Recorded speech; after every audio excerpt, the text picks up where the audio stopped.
ستاسو نه تپوس کوم یو سړي لا چې د ډرایوینګ چل نه ورځي هغه بل ته ډرایوینګ کولی شي؟ تاسو نه تپوس کوم کولی شي؟ ما ته خو بشیر جان وایي ما ډرایور کا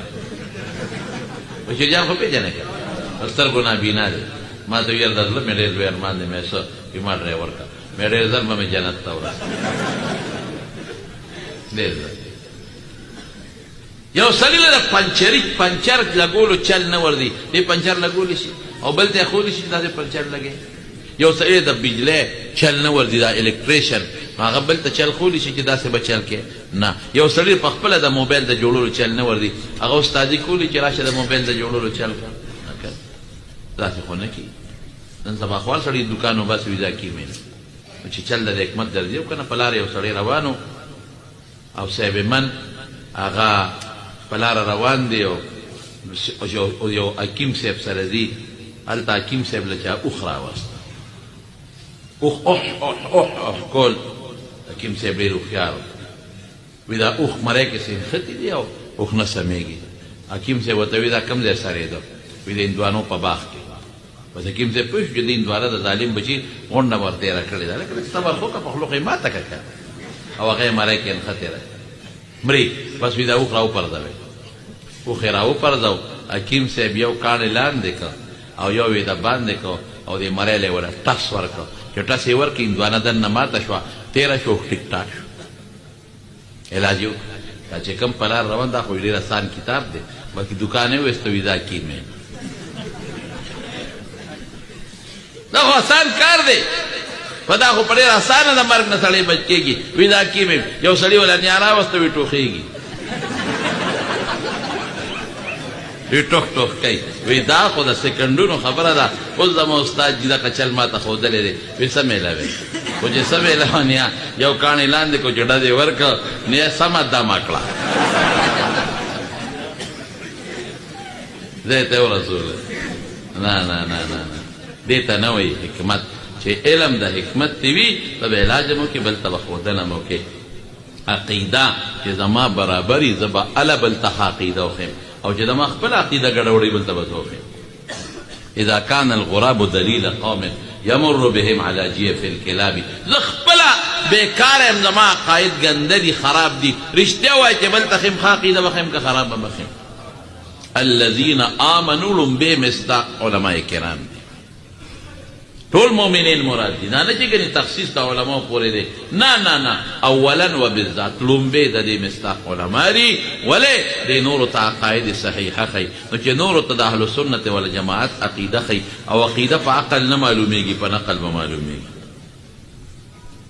صرف د الله تعالی وجود او د الله وحدانیت دا به په عقل معلومې د کائناتو نه پته لګي او ما سوا د الله د وجود او د وحدانیت نه د فرشتو وجود د قیامت او جنت او دوزخ وغیره دا په نقل معلومیږي نو دا نقل کتاب خو ملا سره دی په عربی او په قرآن او په سنت خو ددان پوی کړی دی نو الذین آمنو اولا لومې مصداق څوک شو عالمان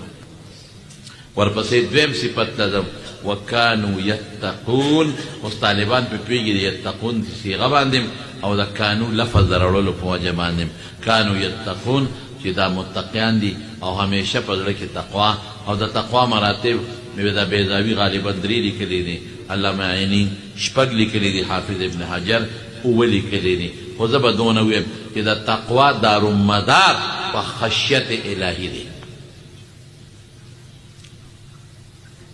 تر څو چې یو سړي په زړه کې خشیت الهي نه راغلی د متقي نشي جوړېدی او خشیت څه ته وایي خشیت یارې ته نه وي عامه یاره هغه یاره چې هغې سره د الله عظمت هم په زړه کې ناست دي اوس دا یاره 2 قسمه یارې که نه یو هغه یاره ده چې مار هم نه سره یارېږي هغې کې نه ده په ذهن کې دی چې دا مار ظالم دی دشمن نه سړی یارېږي دې کې لکه دی چې دا ظالم دی یو هغه چې د پلار او د استاد نه یریږي نو هغې کې دا نه وي چې د پلار او استاد ظالم دی هغه د هغه عظمت او احترام په اړه کې پروت دی چې هسې نه داسې کار وکړم چې د پلار او استاد خفه نه شي نو دا تقوا بنیاد خشیت شو او خشیت چا کې پروت دی علماو کې قرآن پہ دلیل دی څه وایي انما یخشى الله من عباده علماء د دین عالمان یې د دین عالمان نو دا دو صفته شو، ایمان کامل او تقوا او خشیت، دا په مولا کې موجود ده. نو چې دا دو صفته راشي نو رب العالمین فرمایي دا اولیاء الله دي. نو نن په مخ د ځمکه علما اولیاء الله دي، هیڅ شک نشته. او کته وې دا الله اولیاء دي، علما او دوستان د الله دي، نو دا دي چې دا چل کوي او دا چل کوي او دا چل کوي، دا چلونه خو تاسو ممکن راوباسئ. وی استاد جی نن پورې پټکې کوږ دی، نو زه به ځان سره اینه ګرځوم، هغې ته به ګورم کله به کوږي کله به توي. استاد جی هلته چولو ته ناست و، چولې یې خوړې او هغه سړي ته علاوې چې یو 2 سمڅې چټني پکې ور واچوي. استاد جي خو هلته لرې ته ناست و، لرې هلکه ښه خبره نه لري خوړل علماو دپاره په میدان کې. خو زه بس انسان دی، زړی کېږي. زه یو ځل په دغه کې روان وم، په لاهور کې یو سړي بوتلم، وي ته راځه دلته یو خاص خوراک دی در باندې خورم. وي د لاهور خاص ډش دی باندې ماسخوتن ماښام مونځ زموږ چې لاړو نو هغه خوراک هغې ته لاهوریان ټکاټک وایي. دا د لاهور خاص ډش دی او دا خاص مخصوص دکانونه دي. او ټکاټک ځکه وایي چې هغه کسان لګیئ او سرمبي ورسره یي او هغه غوښه په هغه دغه کې سره کېږي او په دغه یې وایي په چړو یې وایي ټکار کوي. همته څه پته وه چې کېناستو، وایي دا ټکاټک دې راوړه، شوروم پې وکړه. اوس یو سړي ټېلیفون وکړ، لا ما قارم راغی چې دا خدای ډوډۍ ته کېناستو تارې زه مې شوچت مې کړ. ما ته ویره جي تپوس ته نه کوم، مې لکه زه خو ډوډۍ ته ناست وي، د ډوډۍ تپوس ته نه پښتونو مې څه تپوس کې. وایي دا ګډانو او د چیلو دا اګې څنګه دي؟ مې دا مکروه دي، مکروه دي او تحریمي بیا هم نه دي، تنزیهي غوندې دي. وایي مکروه دي. وایي ته یې ولې خورې؟ مې زه ولې خورم؟ خدای دې مې ښه ساته، ما کوم ځای خوري؟ وایي چې دا ورته ناست دی دغه شی دی. وایي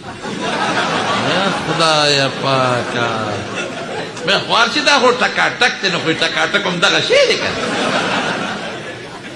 وایي په دې لاره تېرېدم ته مې ولیده چې ناست دی، ورکه چې رنګ دله درکړم. وایي دا خو ګوره ګرده ده، اینه ده او زړه دی او د ګډانو د چیلو دغه شیان دي او دی رانیولي دی او ټکار شروع کړی دی. نو مې ایمان د کې وې، نو اوس په راغلی دا پلیټ به دې ما نه خوا کړی او دی په دې به دې ښه مایدار د ګډې د تیلي سوچا غوښه راوړې. نو ما د ټلیفون کې ما د کې نشته، بیا راوخته هوټل ته. الحاصل د مارونو بنیاد د خبرې درته مې پویولی چې زموږ علماو کې خلک قسم قسم نکتې راوباسي. دی مولا کې خو دا چل دی، دی کې دا چل دی، دی کې دا چل دی، دی کې دا چل دی. قرآن شریف څه وایي؟ بس لږ به دې ته اوس موږ یو پوټۍ متوجه شي.